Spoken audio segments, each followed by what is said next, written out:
ډاکټر لاړم مې وزن مې زیات دی ما ته داسې دارو لیکه چې وزن مې کم شي وی ډوډۍ به د غنمو نه خورې جوار به نه خورې روجې به نه خورې غوړ به نه خورې پراټه به نه خورې چربي کباب به نه خورې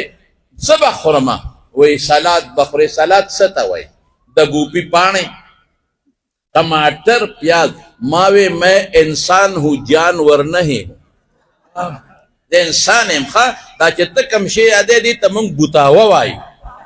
دا خلک څاروله ورکوي زه دا بوتاوې نه خورم خوراک مه کوه قبر ته مې لیږې څه نو داسې دارو نشته چې ته ورسره دا پرهیز نه کوې او ته جوړ شې مې ستا دا خوراک چې مې شروع که خپله جوړېږم ماله داسې دارو لیکه چې ښه زبردست د ګډانو چیلو لمانو غوښې وي ورسره ښه کېږم ویدن جاپان ته لاړم شاجي صاحب نو په جاپان کې هلته یو سټورو هلته ملګرو بوتلم وایي زه شاپینګ درته کوو نو په هغه سټور کې یو شعبه و هغې کې داروګان پراته ډېر لوی سټور و امریکاني سټور و نو هغې ته چې لاړو مې لکه دا دارو به دلته ځکه خلک دروغ نه وایي هغې خلکو کې دوکه نشته خلکو کې بلکل ټګي نشته یو د ایمان کمی دی پکې باقي پارسه پوره دی نو ما وی لکه دا دارو خو به سوچی وي دا اوریجنل د بوټو نه جوړ شوی دارو دی نو ما خو پکې خپل شی کته نو چې ورلم نو ما یې د وزن د کمیدو بوتل وی دا دی یوم وی مې استعمال که بلم وی او غټ بوتل اوس 200 ګولۍ خو پکې هغې کې جاپانی کې لیکل کړي نو ما وی دا د دې څه طریقې کار ابوني ادم ناس یو زنانه وه نو هغې ما ته وایي چې دا 5 ګولۍ سار 5 غرمه 5 ماښام په ناره به خورې نو چې د نارې ټکه دې پکې راوویست دا ما دپاره قید احترازي شو سر یې خوړه مونږ کوم دی په ناره یو خیره بوتل مې راواغېسته مولانا حامد الحق صاحب د هغه بوتل نه مې سحر به یو څو ګولۍ خوړې ناره نه وه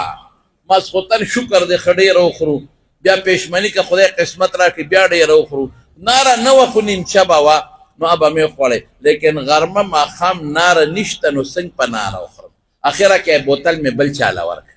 نو مونږ الحمدلله د خدای فضل دی مونږ له خدای ښه خوراک را کړی دی ښې را کوي او د الله نه مو په مستقبل کې تمه ده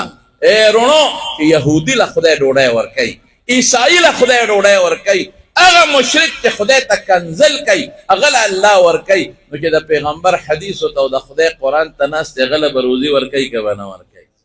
نو دا سوچ ته ذهن نه وباسئ ډوډۍ به کم ځي او تنخواه به کم ځي او فلان کې او فلان کې ټول ملګري چې څومره یې نو د الله د دین خدمت به کوئ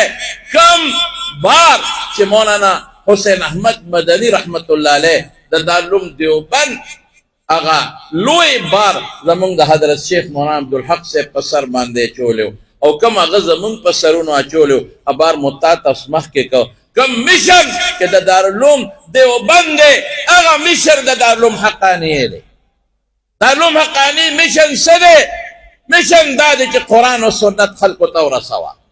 دارالعلوم حقانی مشن څه دی اٹھ کھڑے ہو جاؤ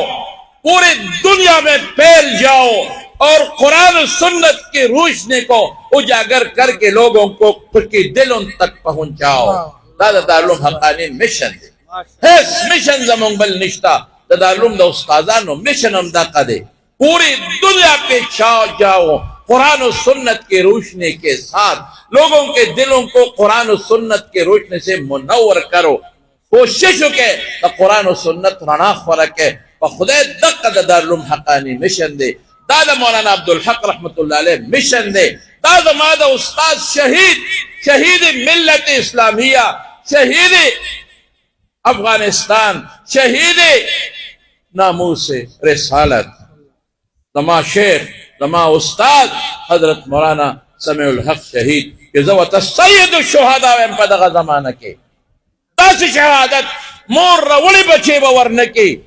داسې وینه مور راوړې بچې به توی نه کړي لکه زما شیخ دارالعلوم حقانیه محتمم شیخ الحدیث مولانا سمیع الحق صاحب رحمت الله علیه چې توی کړې ده نعرہ تکبیر مرد مومن مرد حق سید الشهداء مولانا سمیع الحق شهید هغه چې کوم مقصد له دینه توی کړې ده هغه مقصد مشن سره د قرآن و سنت خدمت کول باطل تا سیسا پلائی دیوار جیسا کڑا ہونا د دا هغه مشن او دا به تاسو پوره کوئ که خیر انشاءالله العزیز په شایسته طریقه په شایسته طریقه تاسو به رد د بدعاتو هم کوئ رد د شرکیاتو به هم کوئ رد د رسوماتو به هم کوئ خو ډېر په شایسته طریقه په جګړو نه ادعو الى سبیل ربک بالحکمت والموعظة الحسنة ډېر په اطمینان باندې او په جګړو اخیری او مثال زمونږ په دې نصوصو کې د بدعاتو د دې ګنده رسوماتو د شرکیاتو نه تعبیر په ظلمت کېږي په تیاره او د قرآن او د سنت د نصوصو نه تعبیر په رڼا په نور باندې کېږي ظلمت تیاره چې ختموي په څه به ختموي په کنځلو نشي ختمول په غزارونو په لرګو په کوتکو وهلو قطعا نشي ختمولی یو کوټک چې تیارې او تا کوتک راواغېش او غوبل د جوړ کا قسم په خدای ځان به خولې خولې کې ستړی به کې کوټې تیاره نشي ختمولی تیاره به په څه ختمه چې یو کوټې غوندې شمع ولګې ختمه بشي نو که ته بدعات او دا ګنده رسومات او شرکیات او دا دلالت ختمه دا تیاره ده نو دا به د سنتو په رڼا ختمه د سنتو رڼاو لګوار څه به ټیک ټاک شي انشاءالله العزیز